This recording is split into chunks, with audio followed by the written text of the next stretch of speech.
Guys, naisipan namin na maligo sa sapa. Nasa 7 minutes na paglalakad mula sa aming bahay. Yan ang bunso naming kapatid. Maganda, di ba? Siya na muna ang naghawak ng camera ngayon habang ako ay busy sa paglilibot sa PCA. Ito ang daan papuntang sapa. Medyo masukal at may konting trek.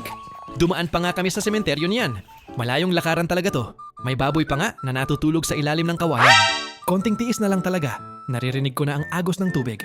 At narating namin ang malalim na bahagi ng sapa. Excited na kami maligo, guys. Napakalamig ng tubig.